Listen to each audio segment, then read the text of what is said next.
thu vườn sau phủ ngập lá. Một chín chín nhiều nữa đấy, rồi là tôi này nhầm.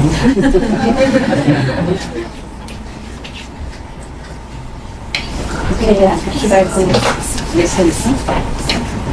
Take turn, alright? Yeah. Oh, this day you were outside, right? And now you come in, right? Very good. What to do? 我们明天要回去了，怎么让我们进来？不想回去？不，我们明天回去，所以让我们进来。啊 ，OK, that's very good. 非常公平。哦，这个很对。明天又回去了。哦。I'm so sorry. 反正不管我在哪个国家都一样啊，都是中国人吗？讲中文吗？大部分是中国人。I don't understand. Why are you? 不管你在哪国都一样啊，反正要来还是要去。也许我们要弄那个东西，那个什么山啊，那个什么叫什么？今天齐安山，齐安山啊，真的是有这种吗？真吗？他们怎么弄的？那个人在哪里？讲的也许不对啊。台湾这么小，哪里有一个地方那么大的？他们在里面。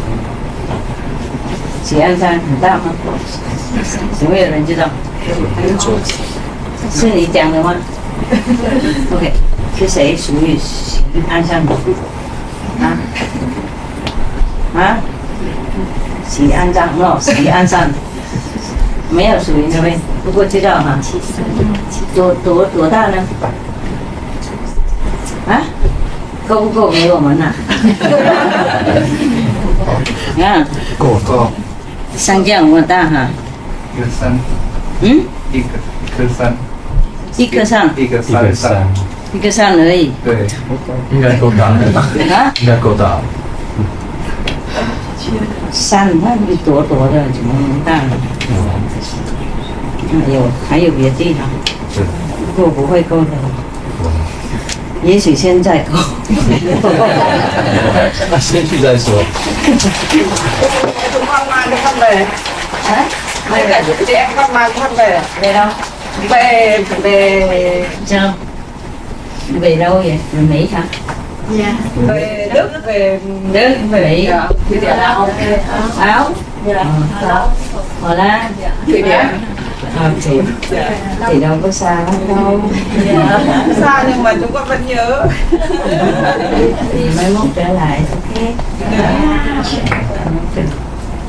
Ok. My God, never enough, không bao giờ đủ đâu. Nhìn bao giờ đủ chịu hết.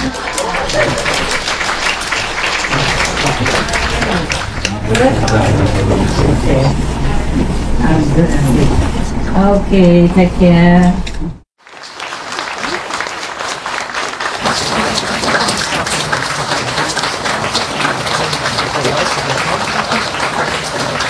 Thank you. Thank you. Thank you very much. What is? Oh, I try to look. You know, it's like Barbara Streisand. She said, I'm not beautiful, but I know how to make myself beautiful. Yeah. Yeah, it's pleasant to see a beautiful thing, huh? That's why we put flowers and stuff. And I just blend in, huh? Decoration, everything, you know. It's a pity if, all this beautiful thing. It won't match, you know. So I try to, you know, color my life. Yeah, because of you. Yeah. Otherwise, we don't really need all this. Also, I'm too pale, you know, too pale. Suppose somebody see me so pale, they think, wow, I'm vegan, no good. They don't know about karma, you know. They don't know why I'm pale sometimes. Okay, what is this? Oh, okay. I have to see again. My God, everybody want me to go to their country. And I'm only one. Yeah. The transcendental body can go everywhere. This is the physical body. Difficult, huh? Oh man, I forgot my glass. I remember the dog's vegan bone. Well, I forgot my glass.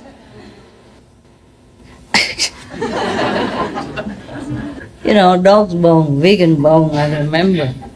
But my stuff, I don't. Okay, you want some? Less food is all the time. Well, you also want it for your dogs, huh? But I don't have enough vegan bones here. These are from Taiwan, from my company. So we just, you know, bought some for them. Look at Abby and Benny smiling. You know, right? You know this. Yeah. They're really smiling their way up to heaven. Wonderful, huh? Hey, look at the happy people. Yeah, so beautiful.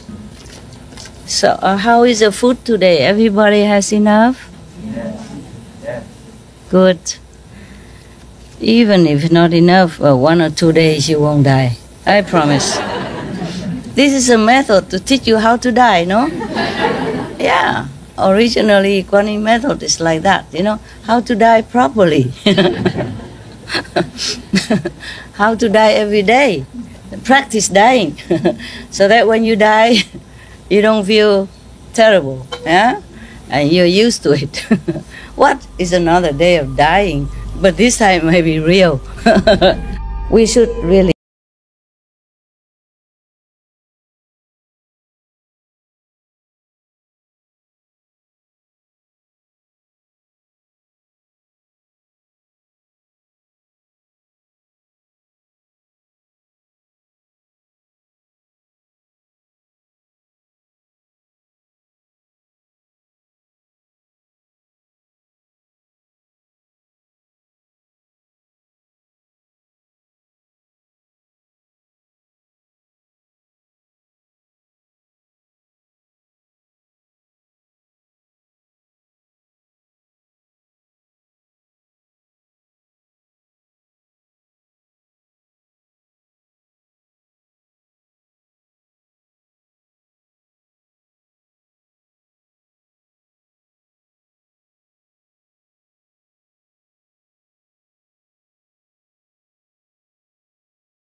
There is the story about another person here, similar, huh? Okay, I told you already, I promised you to talk about the fish, yeah? Okay, thus I have heard, this is from Anand again, huh? Once the Buddha was in the Save country, in the, you know, golden garden of the billionaire named Kapkodok and the Prince Kita. At that time, there was a rich person. He's very, very rich, but he has no son. So both of them, you know, husband and wife, went all over every possible worshipping area to plead for a son. Because of their sincerity, yeah, she gave birth to a son, finally, yeah.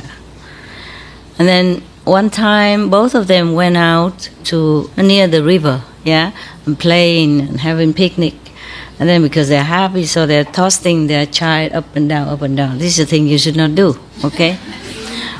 When we had the king and co, they put that scene on, that the prince give, you know, like rocking the baby next to the water like that, is, you know, above the bridge.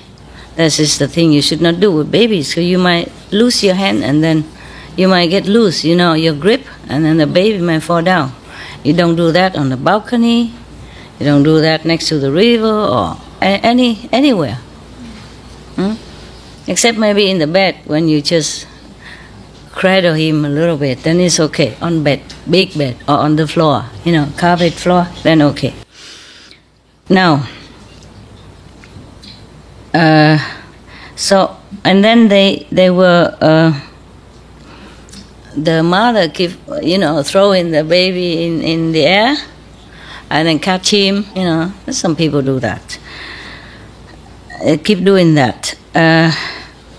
Then she was so happy, you know, and distracted by the joy, and then the baby fell into the water. Oh my God.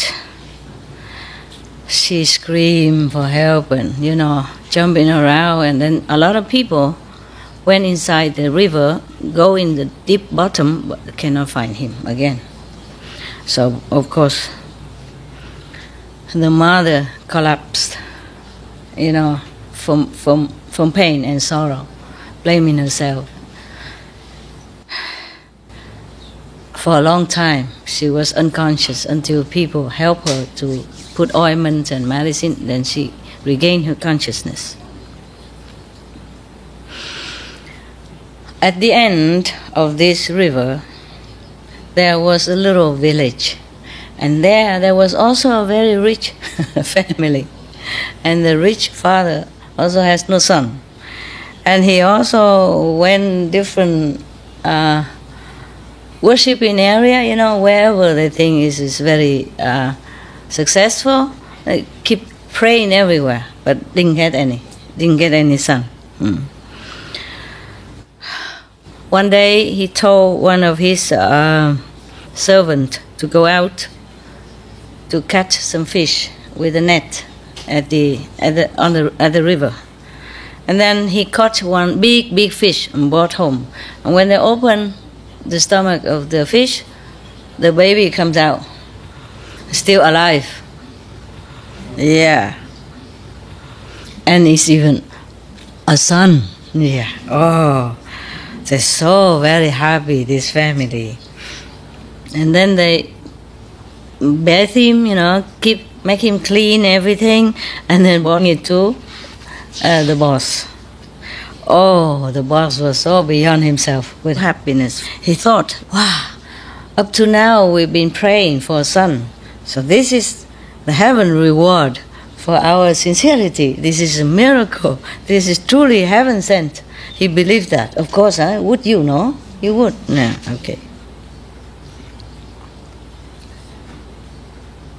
And then they, of course, they take care of this child very well and give him everything he needs. Yeah. And then the other rich person heard that at the end of the river, one person caught a fish, and inside the fish was a boy. So the both of them, husband and wife, went there and have a look. Oh, when they saw, hey, this is my boy, you know, exactly is my boy. Because the other day, my wife was playing with him, and then so he dropped into the river. Unfortunately, you know, but this is so good, so good. Thanks all the gods that you caught him, and now we can have our son back. And then the other one, you know, the other rich person said, you are talking what? This is my son. God gives it to me. I've been praying all these years. So this son just suddenly came, you know. That is truly God's will. I give you nothing. This is my son, I keep. Oh, so then both of them, you know, the husband and wife will say, oh, we love our son so much, and we have been in pain and sorrow all these days because we lost our son. Please, please, have mercy, return our son to us. Anything you want, we give. And the other man said, I want nothing. I am rich, powerful. What do I want from you? This is my son, so you please leave. And so back and forth, back and forth, back and forth. Nah? So they could not decide what to do. And then both the family brought the son to the king so that he can judge what to do, can tell what to do. So they came up, and the one who lost the son said, Your Majesty, this is really my son. The other day my wife was playing with him next to the river, and he fell into the river. So this is really my son. Please be fair, you know, and help us to regain our son. So the other one, the one who found the son, yeah, also say, Your Majesty, this my servant, you know, caught a fish. And then inside the fish is this son. It's not from this family. This is from the fish. Okay. Okay. So the king say, oh my God, only one child and two family claim him. So the king, he said, okay, this child, both the family can raise him. You know, take turn to raise him. And when he grows up, each family finds a wife for him. And whichever family has a son, then that son will belong to that family. Understand that? Yeah. 2 wives and 2 families. Which wife bears the next son, then it belongs to that family. Okay? So both of them thanked the king and thought that's okay, it's a not too bad solution. They want to obey the king's decision. So day after day, and you know, day turned to months and years, and both the family raised him up, and both possession belonged to him, and each family marry him a wife. Okay. And one time he has to go to another area, another city, to do something. But it seems like it's a great affinity. Yeah. So when he finished his business, he saw the Buddha. By the way, when he was going around preaching in different places. So the king say, oh my God, only one child and 2 family claim him. So the king, he said, okay, this child, both the family can raise him. You know, take turn to raise him. And when he grows up, each family finds a wife for him. And whichever family has a son, then that son will belong to that family. Understand that? Yeah. 2 wives and 2 families. Which wife bears the next son, then it belongs to that family. Okay? So both of them thanked the king and thought that's okay, it's a not too bad solution. They want to obey the king's decision. So day after day, and you know, day turned to months and years, and both the family raised him up, and both possession belonged to him, and each family marry him a wife. Okay. And one time he has to go to another area, another city, to do something. But it seems like it's a great affinity. Yeah. So when he finished his business, he saw the Buddha. By the way, when he was going around preaching in different places, and he saw the Buddha so bright, so much light around him, and he looked very, very significant a person. And a lot of people, follow him and became his disciples. So he felt suddenly very, very respectful. He felt like he found something that he wanted. So he went in front of the Buddha, prostrate to him, and then sit at one side to listen to the Buddha's lecture. After a while, after hearing the Buddha, he felt like he's a dry, dead tree became alive again. Like springtime again, after long winter. And then also there are rain, coming down, and then make all the buds come back.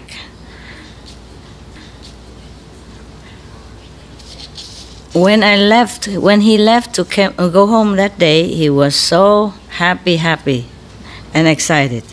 And then he want to become renunciate under the Buddha's protection. Everybody see the Buddha just want to become a monk and nun. Yeah. Even though, and it's like an iron will in him, like nothing will move him now, nothing will change that. Even though the both family give him a lot of luxury, money, and everything he needs, but he doesn't feel satisfied with that. He feel all this possession and richness. It's just like the cloud in the sky, If a little wind blow and then nothing is there. As is like the foam at the ocean, when the wave come in, there's some foam, but after a while, nothing. Yeah, that's what he felt about the possession and the existence of this life. So he wanted really to become a monk. So he told his desire to both family parents. He said, "Beloved parents," something like that. When I was born, I already had this accident that the fish swallowed me up. Yeah, but luckily I'm still alive, or else I would have died already. I would have lost my life anyway. Yes.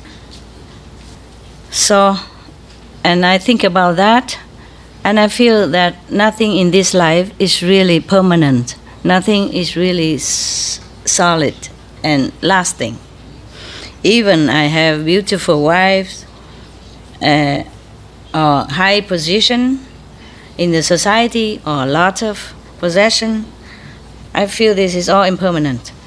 So I would like to only become a monk, and then practicing the truth, then it would be the best, the lasting happiness, the true happiness for me. Please let me go. Then both the family feel, suddenly also enlightened, open their heart and say to him, "It's all right if that's what you want." So both parents okay for him to go to become a monk. That's rare, huh? Normally one parent's already difficult. It's two parents and also two wives as well. Oh, he's really lucky, huh? Don't you think? Nah? Yeah. Even just to go on retreat is already very difficult with the wives or the husband, not to talk about both parents, both wives, and all the friends, everybody, let him just go like that, huh? Lucky guy, my God. Wouldn't you like to be like that, huh? Okay, and then after that he went to the Buddha's residence, and he prostrate or bow in front of the Buddha and said, "World Honor One, human body is difficult to attain. Physical life is like an illusionary dream." Yeah.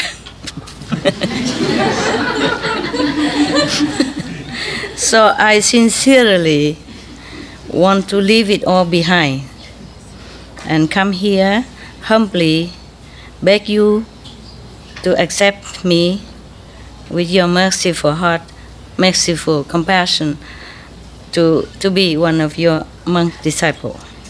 So the Buddha say, welcome, welcome monk. And then he became a monk. So simple, huh? And then all his hair will be gone off, and then his body changed into the Chasa monk's clothes. And he gave him the Dharma name Trong Tin. And he was very diligent and concentrate in his new life. And then after a while, not too long, he attained Arahant position. Seeing thus, I, Anand, asked the Buddha, not I, okay? I wasn't there. I mean Anand. Anand kneel down and begged the Buddha to explain how come, what kind of merit did this monk Trong Tin saw in the former life, so that he even went through the fish mouth into the fish body so long and did not even die, not even from suffocation or the acidity from the fish stomach. You know, they digest anything. Yeah. And then, even then, he has the fortune of 2 families. And then now even can come here and be one of your disciple monks. So the Buddha say, Anand, listen, a long time ago, there was a Buddha appear on this planet also. His name is Tibati. One day he was preaching to the great assembly, and there was a rich man went there to listen to the Buddha talk. And then at that time the Buddha was talking about the merit of charity, of charity. And also the merit of keeping the 5 precepts. Yes. And then he was so happy, very glad to have faith in the Buddha. He was very, very happy, and very suddenly his faith in the Buddha, born in his heart. So he asked the Buddha to accept him as the lay disciple, Yes. To take refuge in the 3 jewels, mean the Buddha, the Sangha, and the Dharma, the teaching. Buddha, the Sangha mean monks, and the Dharma mean the teaching. Of course, he also take the vow not to kill, not to kill and not to harm. Ahimsa, our first precept. And after that, after take refuge in the 3 jewels, he take out 1 golden coin and give it to the Buddha, offer it to the Buddha. Because of that, so life after life, his merit is, immeasurable. On this world, not many people can compare to him. Yeah, in richness and merit and health and all the good things that he has. Yeah, Anand, that rich person at that time, this now is a Trong Tin monk, Bhikkhu. Bhikkhu means a high monk already. Yeah, Sami means lower monk, just novice. So he's already Bhikkhu, meaning high monk, high priest. From then on, from that time until now, Trong Tin has enjoyed richness and honor for 91 aeons. Imagine, just a number, but meaning a lot, yes. Because you will see the Buddha always mention that. If somebody has a lot of merit, he will say 91 aeons.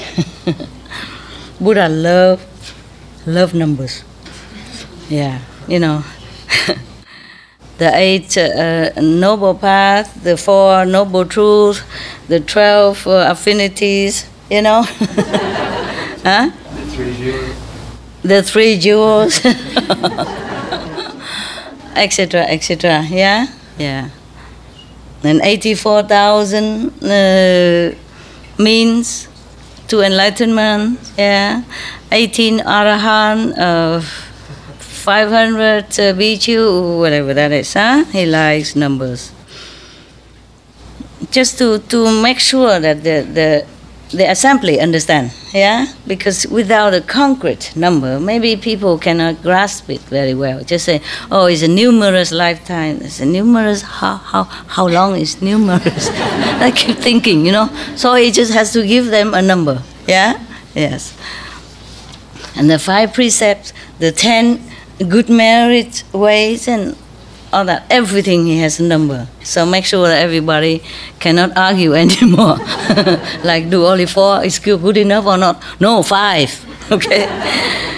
And then because of that, and nowadays he could enjoy both prosperity and richness from both families.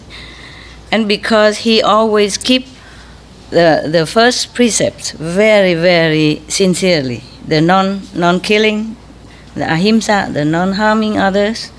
Therefore, even the fish cannot digest him, cannot kill him, yeah? Swallow him, but cannot do anything about it. And because he also take refuge in the 3 jewels, yeah? And therefore, today, he has a chance to meet me, to bathe in the truth Dharma, and attain Arahant position, free from life and death in the 3 realms. After hearing all this, I, Anand, yeah, and all the people there, so happy, and their faith is multiplied, and they sincerely want to continue practice. And they bow or prostrate to the Buddha and then left. Okay, huh? Good?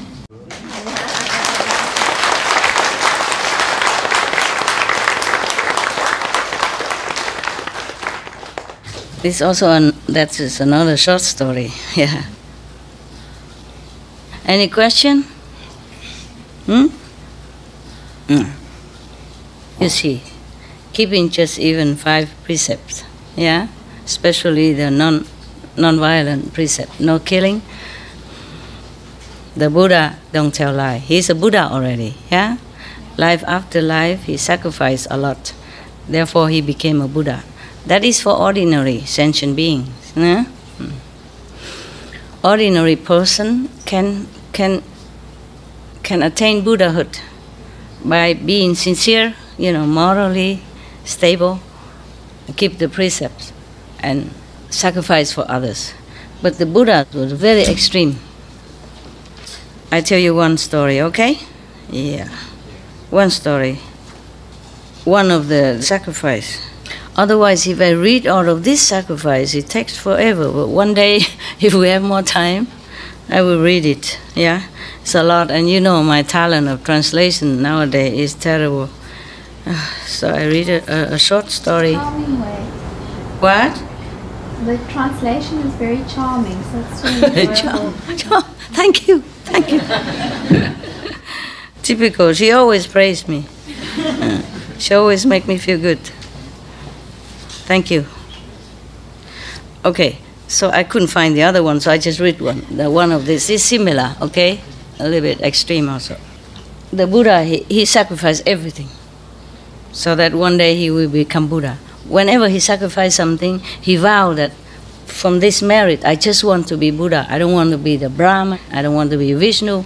I don't want to be the king of the 3 worlds or nothing. I just want to be Buddha, enlightened master, so that I can help others enlighten and lessen their suffering.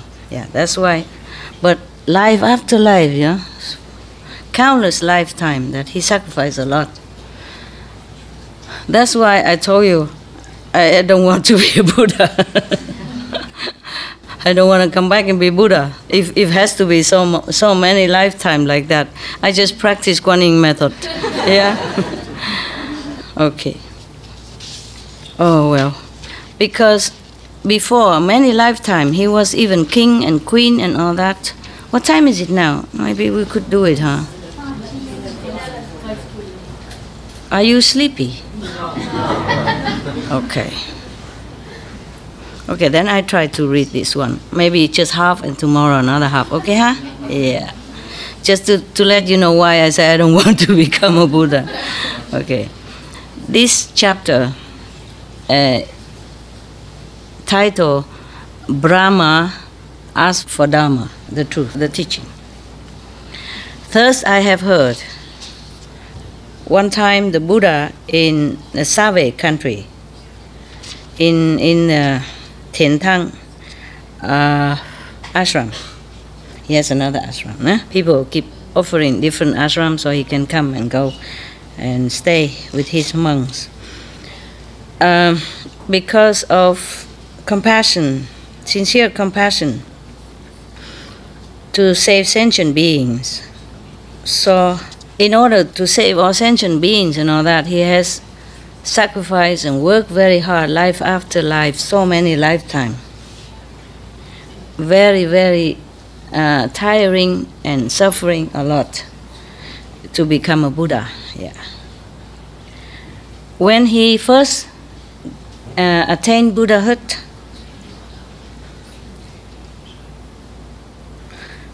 he felt like it is so difficult for anyone on this planet to aspire to Buddhahood, because he has been doing so much sacrifice and suffering. Understand, life after life, he can look back and see. So he thought, no one can do this. Yeah. So he thought to himself, it's too difficult, too difficult.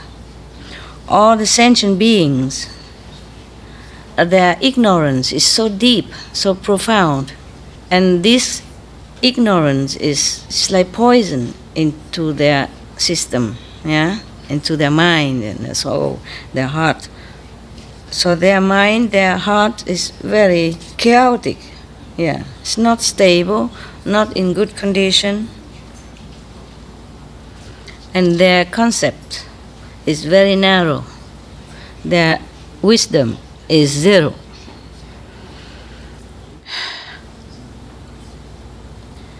Mostly they follow the not correct way of teaching, the incorrect way of teaching. So difficult to now teach them the truth and to bring them into the right path. So he was shaking his head. He said, even so, in this case, even if I continue to stay in this life, it's useless. No use, no use. It is better, maybe I go to the emptiness of nirvana. It's better. When he first attained Buddhahood, he felt like it is so difficult for anyone on this planet to aspire to Buddhahood, because he has been doing so much sacrifice and suffering, life after life. He can look back and see. So he thought, no one can do this. Yeah.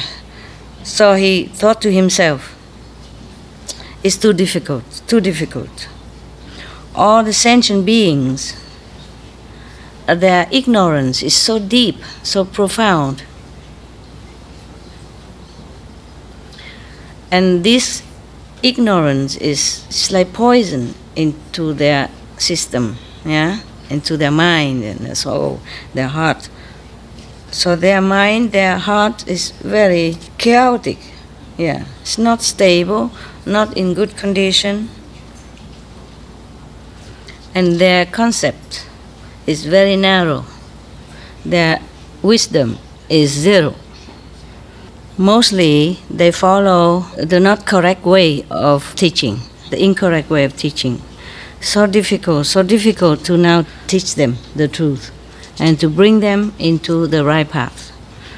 So he was shaking his head. He said, even so, in this case, even if I continue to stay in this life, it's useless. No use, no use. It is better, maybe I go to the emptiness of nirvana. It's better. And then the Brahma, the king of the third world, third level, he looked down and he heard the Buddha's thought. So he flew from his throne, from the third level down. In front of the Buddha, he greeted the Buddha very respectfully, humbly. And then he kneeled down with his palm together, respectfully say to the Buddha, I prostrate to you, World Honored One. Just now, I receive your thought that the all beings on this planet are so difficult to teach, and then you want to enter nirvana. Because of that, I came here and beg you to stay on this planet to give the teaching to all beings. Actually, this word it means truyền pháp, meaning like initiation, kind of, you know, yeah. So that the light of the truth will spread all over the world as well as in heaven. So all beings will bath in your merit and your blessing. Then they will be liberated from life and death, and from the lower birth of animals or devils, you know, ghosts, hungry ghosts, and in hell, etc., etc. And they will be peaceful in Buddha's land. Please be compassionate and open your mercy to accept my request. It's very difficult. They have old type of writing, you know, very, very respectful and a lot of prostration to you and this and that. It's very difficult for me to translate into a modern language, you know? Yeah. Even if they don't prostrate, they would say, I prostrate, you know, meaning very respectful. Or maybe they touch a Buddha with their head, or maybe not. They would just say very humbly like that, yeah, as if they prostrate. So the Buddha said, oh, you have such a good heart and pleading for all beings. Okay, then it's not so bad. But you know, I observed, yeah, that all beings are so covered with the ignorance dust of life, and they only run after you know, like sensual pleasures, high position, you know, name and fame and richness, and they just eat and sleep, you know, indulge in physical pleasure, in anger and in hatred, and their heart are so blackened, has no wisdom in it. So I think even if I stay here on this planet, it's useless. It's a waste of time and energy. Therefore, I want to go to nirvana, yeah, enjoy, better. So the Brahma king, the Brahma God, say again, I prostrate to you, Honored One. Just a saying, you know, may not be that he prostrate physically. It's just a very respectful talk, you know, like I bow to you, O Honored One. Please have mercy toward me and all others in the heavens as well as on earth, because we are covered by the ignorance way, life after life. They don't know where to go. Day and night, they are just fetters in this kind of bondage. Don't even know when they can be free. So please have mercy. They say it better than this, but I just make it short. Even he begged for heavens as well, you know, heavenly beings. Yeah. in the three worlds. Not just the humans are ignorant. Heavenly beings also, after their marriage is finished, their flower on their head, the light on their head would be dim and wither, and then they die. Either be born again in humans' world or in animals' world even. If there's no enlightened master been teaching them since they were on earth already, then even in heaven nobody teach them. They had no master. They belong nowhere. They just enjoy the heavenly pleasure for a while, depends on how much merit they had, and then they die like everyone else. And then they're very sad before they die because they know exactly they are dying. It's not like us even. We don't even know, so boom, we die. Okay, fine. It's quicker. You don't have to spend days or months or weeks worrying about you dying and knowing where you're going. Down, lower level, knowing already. And there's nothing you can even do. With all your power in heaven, nothing you can do. The Brahma said to the Buddha, right now, it seems like the Dharma will be elevated, will be spread out. It's a good time to teach other beings. I have seen that there are many beings will be enlightened, will be saved by your blessing, by your teaching. So please stay here and help whoever you can. Yes.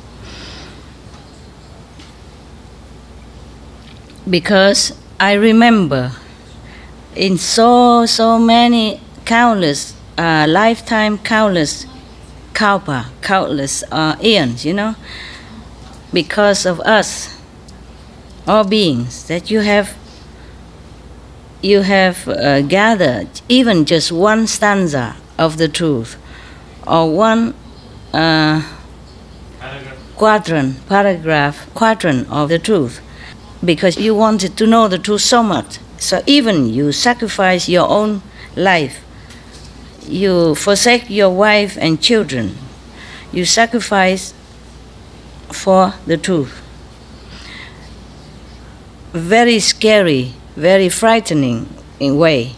No one can even do what you did all this lifetime. Because of that, because of all this, and now you have become Buddha. Because of us that you wanted to become Buddha, and because of us that you sacrificed so many lifetimes. So now you have become Buddha. Please don't forsake us. Yeah. I feel goosebumps too. I feel very touched too. For what he said. Yeah.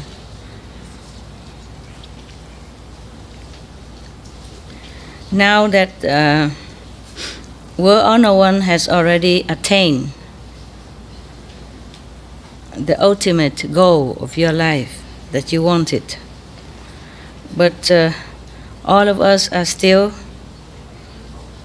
like grass on the ground, covered by thick fog, so many lifetimes, and waiting for the sun to dispel all this covering, so that you can see the light and it can bud into flowers and beautiful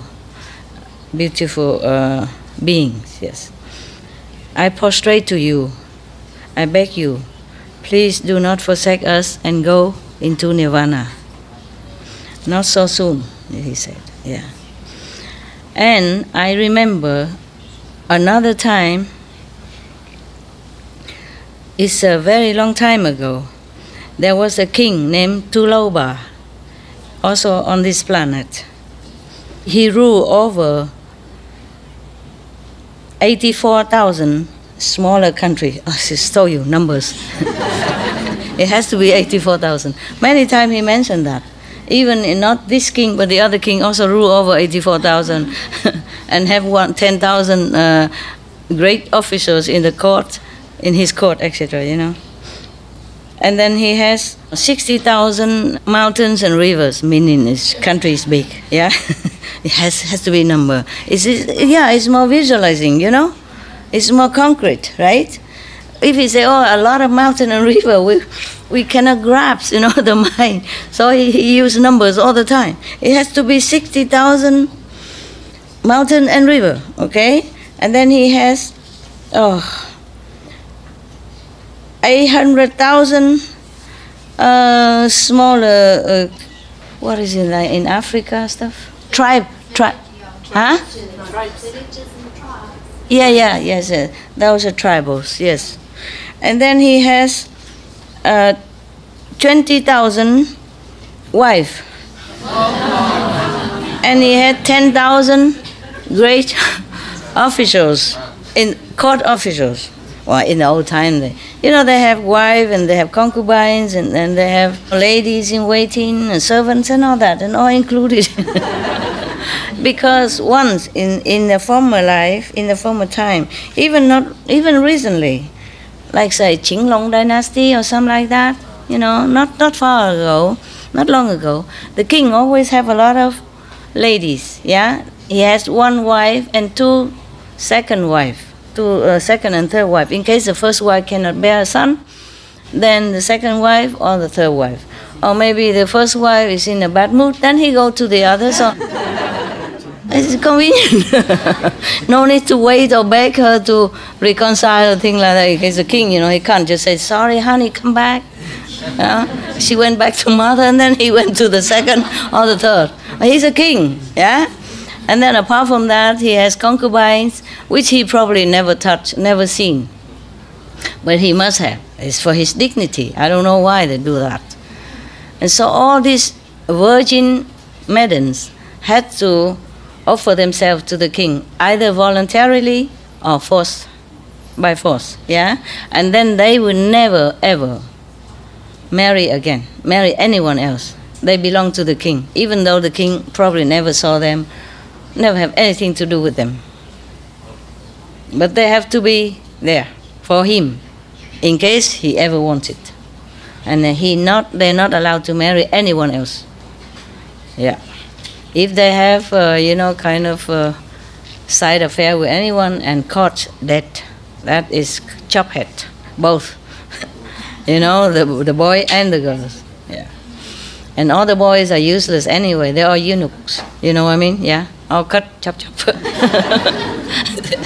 Useless. So that's why he has a lot of wives. He wants to make sure all the boys are chop. Chop off, where, right? So they cannot mess up with his 2,000 wives, 20,000 wives. My God, what can the king do with 20,000 wives? I'm telling you, even one wife is a big headache already. What's he doing with 20,000? But this is a, tradition like that. Kings have a lot of wives. He take any he wants, any of the concubine. Or maybe he doesn't, but it's there for him all the time. Understand? And then they do something else then, maybe they serve the queens, they do something, just a pastime. Or play with the eunuch, yeah. Okay, yeah, I'm talking a lot. It's not Buddha stuff, huh?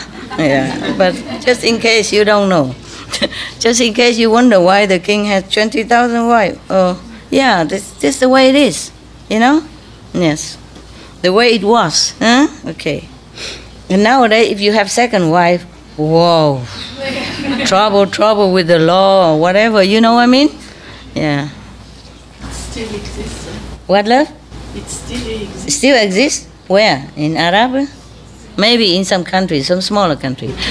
Kings or maybe... Yeah, not only the king in the old time have many wives, the court officials, or any rich person, any rich man, he has 7, 10, 20 wives, no problem, or more, And then whoever is not caught by his blue eyes, then they become like more or less a servant, doing things in the house, serving the big wife or doing anything. Yeah.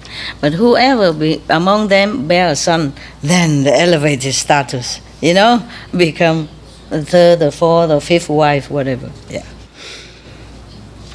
Has to be son, okay? We women are nada. In the former time, we are nothing. Always a man.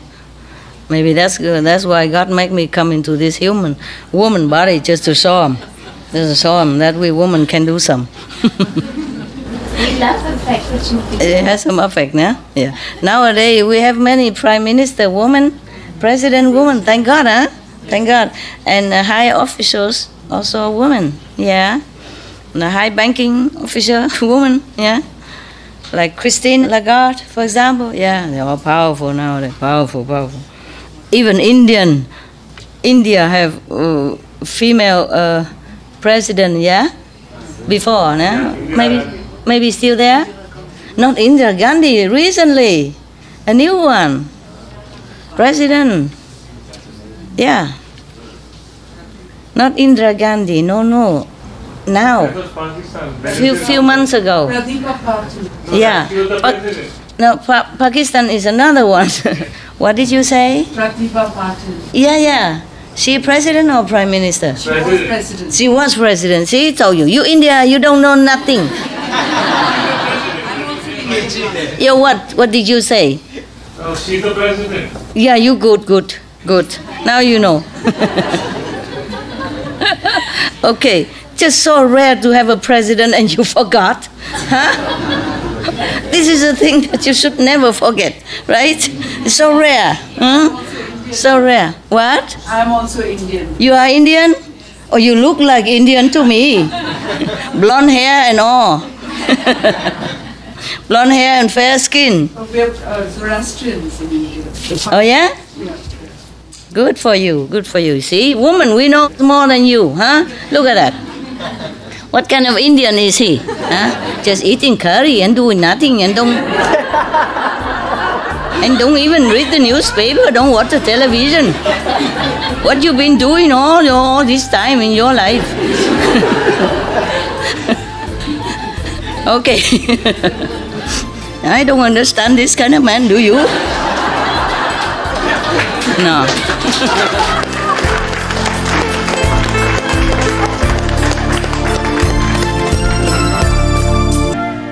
Where else? Where were we? Okay. I remember the Brahma God, the God of the third world, the highest level in the third, in our physical spiritual dimension. Yeah. Lower physical spiritual dimension. Even Brahma came and begged the Buddha, the enlightened master, to teach, to enlighten him and all his heavenly beings, not just the humans, not just this physical level. Because Brahma also one day kaput. Yeah, when his time gone, his world also dissolved, just like our planet one time, or not. You see? So he came and begged the Buddha. Also now he say, I also remember your world honored one. World honored one is one of the respected title that people address the Buddha. Okay? Yeah. He has many, like world honored one, Arahant, enlightened one, Buddha. Okay, like that. Or also heaven and earth master, also many names like that. It's just honorary title, honor title. He has 10 honor title, but I don't remember all. That's enough for you anyway, okay? 10, also 10. We can't run away from numbers with him. Long time ago, there was a king named Tuloba, also on this planet. He has, okay, already say many thousand already, huh? Okay. And then at that time, his moral, his fame, and his power, no one can compare at that time. He is absolute, the master of all the kings. Because all his subjects and all the sub-subjects rely on his merit, his moral store of merit. So all of the countries very prosperous, happy, and peaceful. Yeah. So everyone is very, very glad, and they worship him. But one day, he was thinking to himself, concerning material possession and comfort, I lack nothing. But concerning spiritual practice, to be able to liberate others, I don't have. If a human just live with material gain only, or following sexual desire, thing like that, physical desire, then the heart is just like trees and wood, yes, or pebbles and stones. And then to invite for disaster come into his life. That is being born, painful when you're born, painful. It is said that when because we say, why is the Buddha including being born as one of the disaster, for the human being? Because according to scientists, when the baby is born, their skin was like many of the very painful, sore, and a lot of radicals and bacteria attack them right away. Yeah. If they has not been protected by themselves or by the mother's DNA or with the mother's breast, that's why they always recommend that the mother should breastfeed their babies, because the mother's milk from her own breast will give the baby more protection than any other medicine can afford.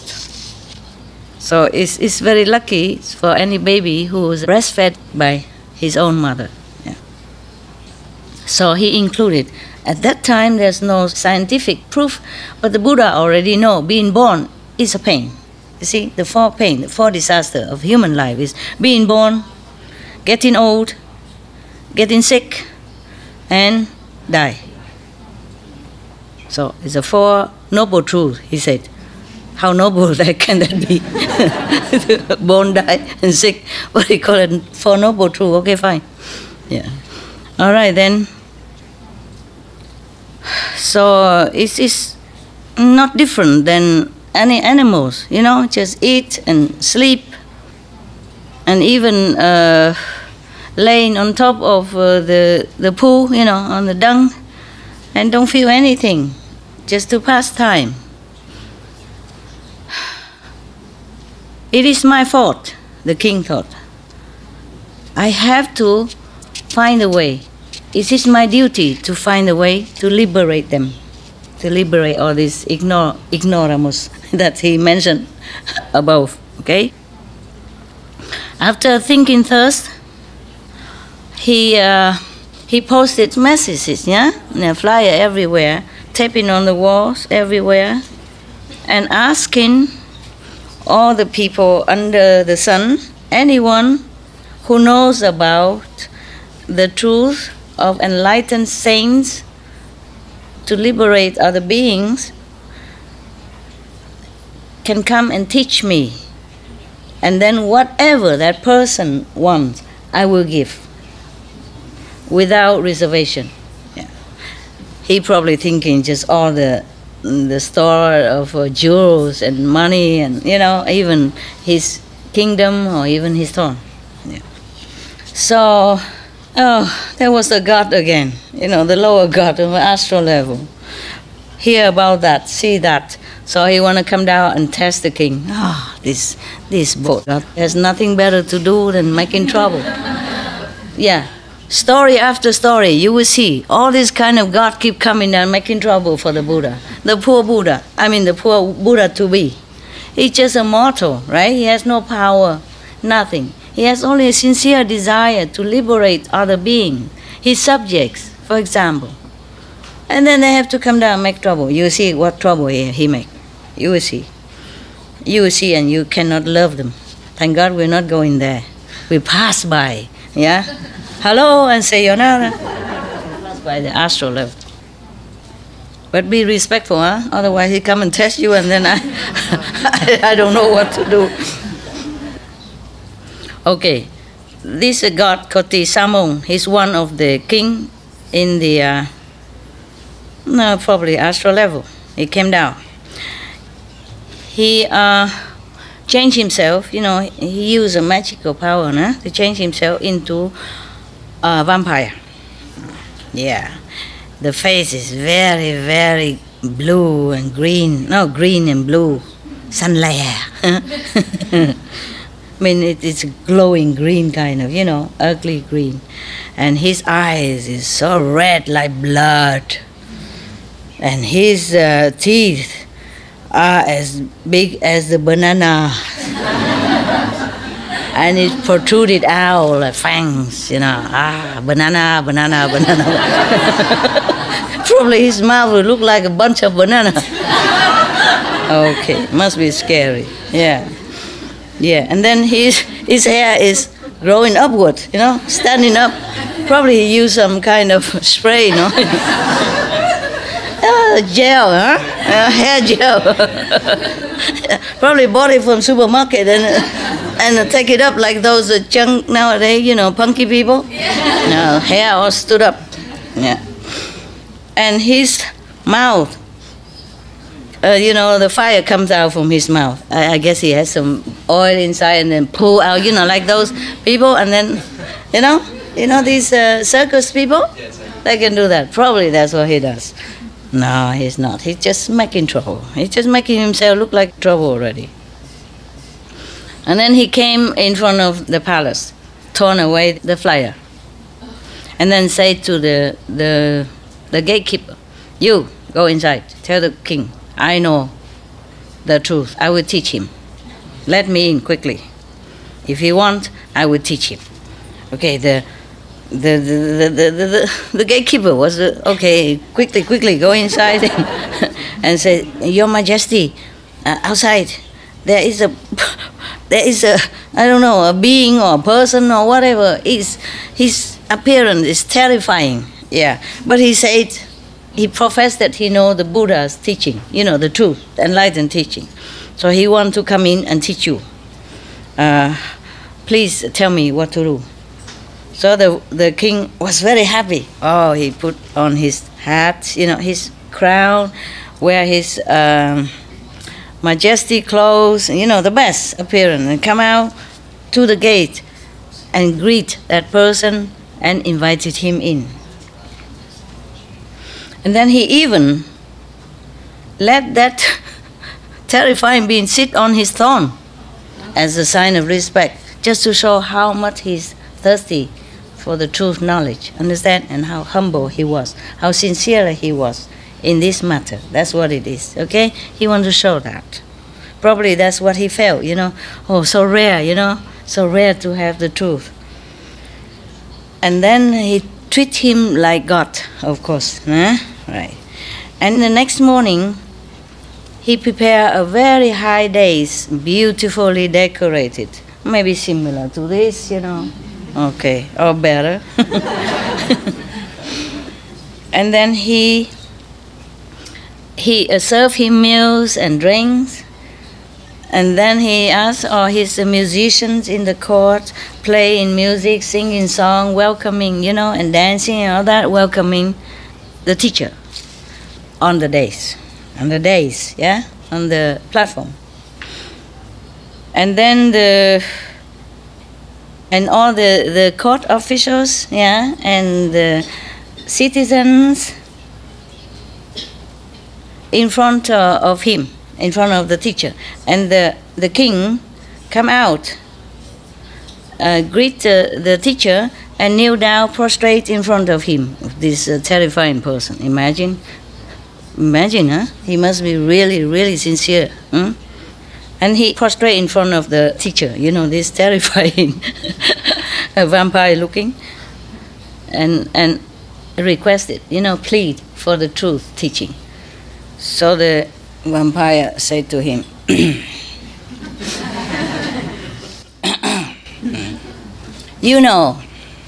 "King, to learn the truth It's a very difficult thing. You want to hear it? It's not easy. I'm warning you. Okay? Not teaching yet, just warning. And the king say, very humbly, yeah? Please, sir, please have mercy and compassion and on us, yeah? We are ignorant. We don't know how to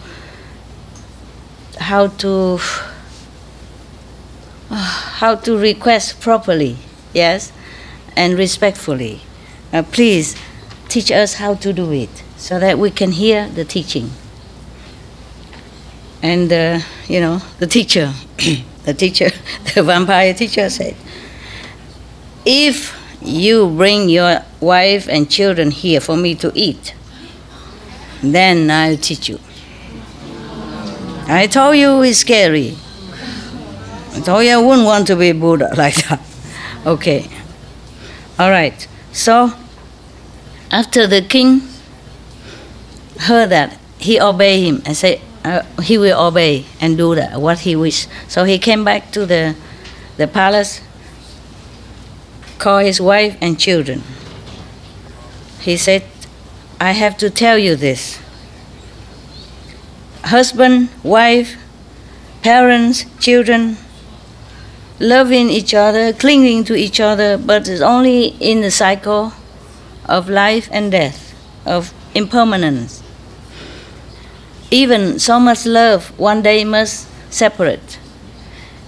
Even so much attachment one day must cut asunder by death or disaster or sickness, anything in this world is not real, it's not permanent.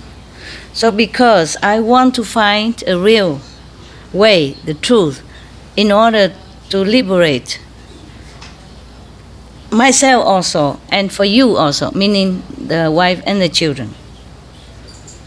Therefore, I want you to offer your life to the teacher, because that's what he wanted, so that I can learn how to become Buddha. What do you think about this? The wife, not you. The wife. I'm still telling the story. So they agree. They kneel down in front of the king, say, we will obey your command.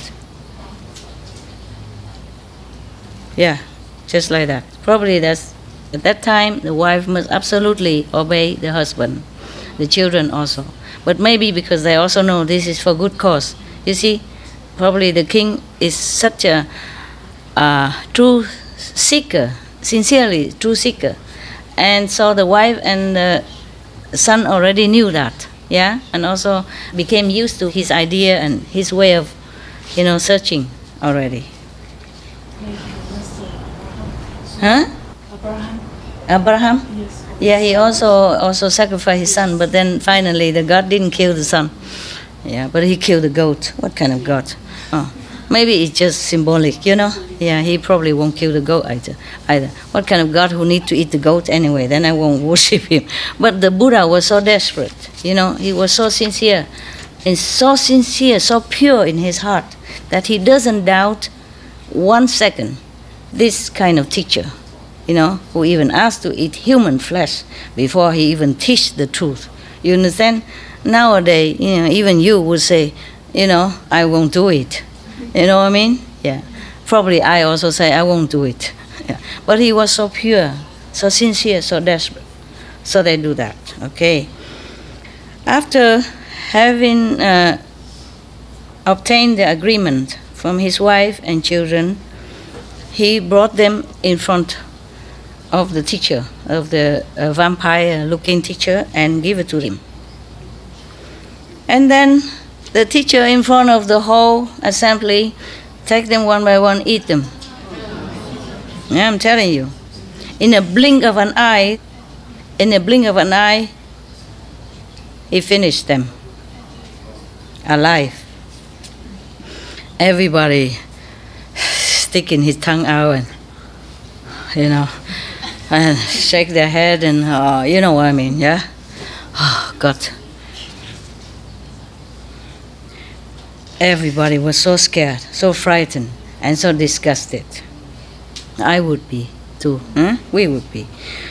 At that time, all the court officials and the citizens saw that the king doing such thing, they don't like.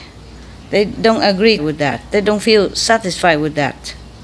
And then they feel that the king is too superstitious, too stupid, too crazy in his belief. Yeah.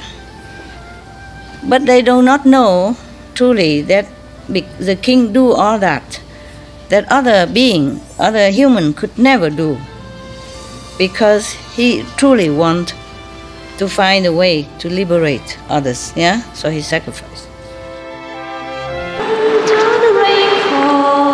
The officers, and the citizen, they were just like, they compared it, just like those frogs that lay in the bottom of the well, doesn't see anything else except the well, a little sky with in the well's mouth. Okay, after, he say, to be able to see far, yeah, and know wider things, wider knowledge, not every mortal can understand. Yeah. So nobody understands the king, that's what I meant. Yeah, okay. Now, after eating all the beings there, the wife of the king, the queen and the princess, he read this stanza. It's a stanza, right? Four sentences. It's a stanza or it's a quatrain? Quatrain, okay. He read this to the king. He say, everything is impermanent. Oh, don't we know that? If you're born, then you suffer. You have to suffer. Meaning, if you have a human life, then you suffer. Don't we know that? Yes. If the king just came to us, even you can tell him. Right? No need to offer the wife and the children. So, everything is impermanent. If you're born, then you will have to suffer. The five senses, yeah, has no real substance. I and everything I possess is all illusion. That is the first stanza that he gave to the king. And then after the king heard this, he was so happy, so happy, so happy. What kind of king who doesn't even know these things? Yeah, I guess it's different when it's spoken by somebody with authority and enlightenment. Heaven authority, instead of anybody who just say or read the book. It's different, huh? Maybe that's why. Just like initiation from the master is different from just reading whatever, saying enlightenment. It's good. We all have Buddha inside and we all can become Buddha, blah, blah, blah. And then after that, he told all of his subordinates, copy these stanzas and give it to everyone in his kingdoms and the sub-kingdom. And then the god, in the form of a vampire, saw that the king was really pacified and moved, because losing the wife and children being eaten like that. So he changed himself back into the glorious God again and said to the king, wow, precious, precious. Yeah, Your Majesty really respect the truth. So, therefore, it's not long after you will become Buddha. It won't be long until you become Buddha. And then after that, after he spoke to us, the queen and all the princes, return back to normal. Yay! Yay. What a test, huh? Oh, goosebumps, telling you. Just, as normal, alive. So, World Honor One, the King Tuloba at that time is you. It was you. Yeah. Buddha, yeah, it was you. In such a long time before, you sacrificed so much for the truth. How come you have the heart now to forsake us and go to Nirvana? Yeah. And then he said, World Honor One, I also remember another aeon, long time ago, in the past, also on this planet, there was a king. This is many lifetime of the Buddha, né? There was this one already scary. You want to listen more? Yes? Yes? Okay. No, I'm fine. It's just that it's rarely that you have time to come here. I also have to take time for you, even though I also have other work to do. It's not like I don't have. But I'm also glad to see you, and I perceive your sincerity and your pure heart. So I also have to do my best for you. It's just that body is different from mine, you see. If I have another person like me, then I would take turn, you know. Or maybe 7, then Monday, Tuesday. Monday I work, Tuesday I work. You all understood, right? Choco, you have? Okay. No need translation around here, no? Never mind, if you don't understand, just laugh and later ask a neighbor. Okay, that was another king, huh?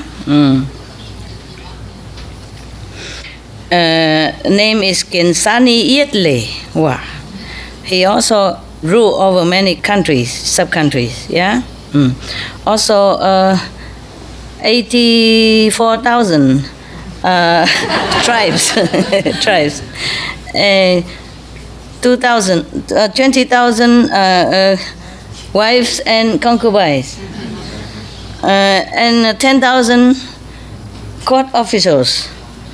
Okay, this king is very, very gentle, very good, very loving and kind. He loved all equally, and he never let his citizens lack anything. You know, like he do charity, give them what they need. So all the citizens are very happy, live a happy life, and all the trees and the plants are very lustful, growing plentiful. So all the citizens in his kingdom regarded him like a father, yeah, like their own father, like a big father, good father, godfather. No, I mean good father. We don't want to talk that word because sometimes, you know, the thing is a movie, that movie. It's a new story? Huh? Is this a new story now? This is a new story? New one. New one, okay. Yeah. What's it called? It doesn't say. It's still part of this continuing. Oh, this is a continue. Oh, okay. The second story of the Buddha's past life. Oh, okay. The first story already done. Okay. Or the queen come back to life. Queen, children, is everything okay.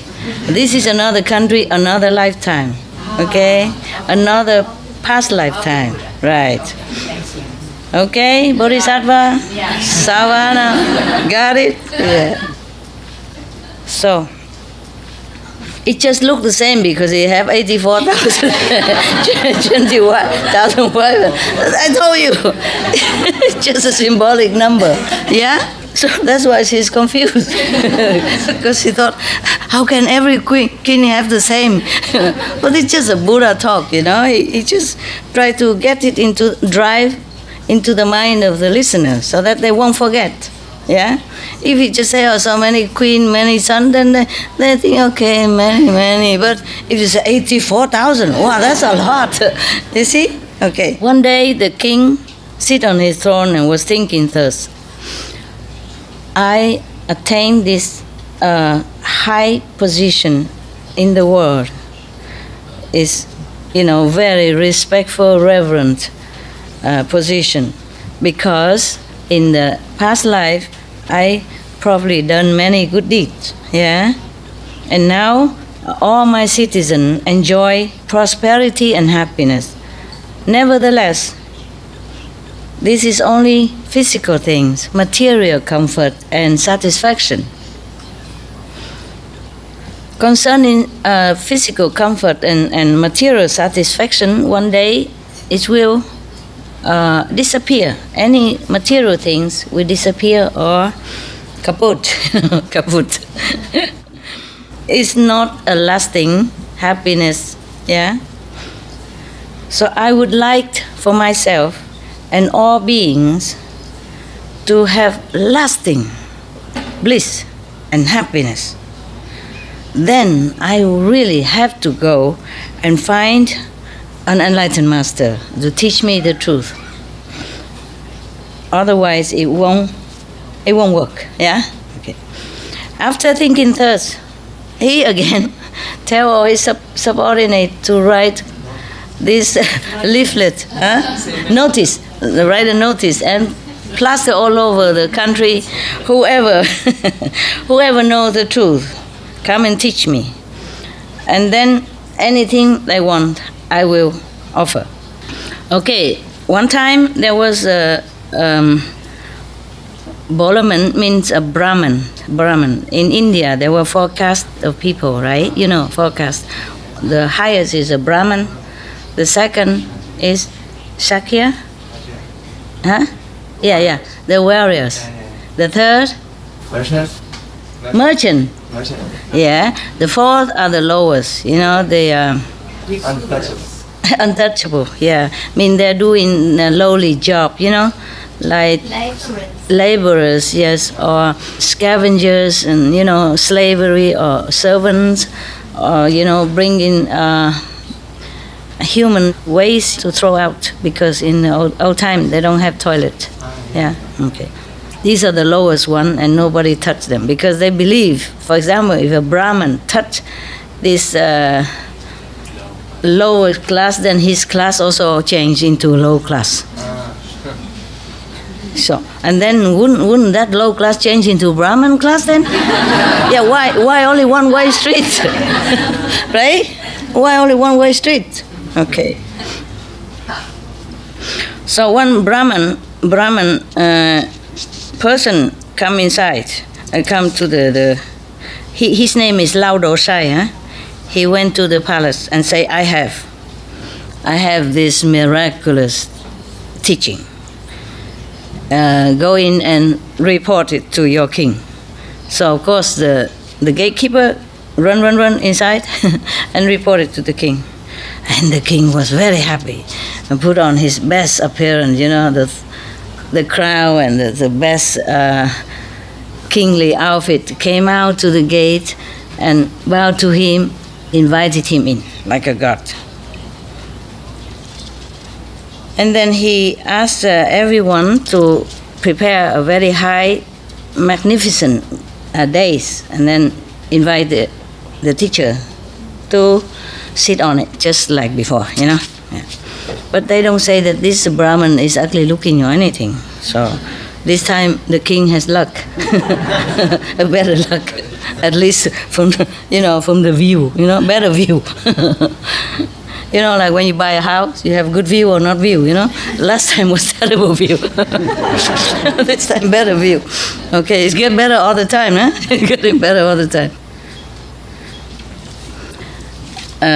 And then after the Brahman sat on the high days already, the king and all of his subordinates kneel down and bow to him and requested him, say, great honorable, great master, is it such an honor and happiness for us today to receive you?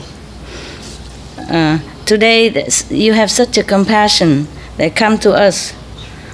You know, please show your mercy and teach us the truth that you knew.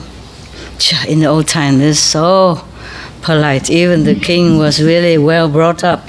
Yeah, good manner, huh? Good boy.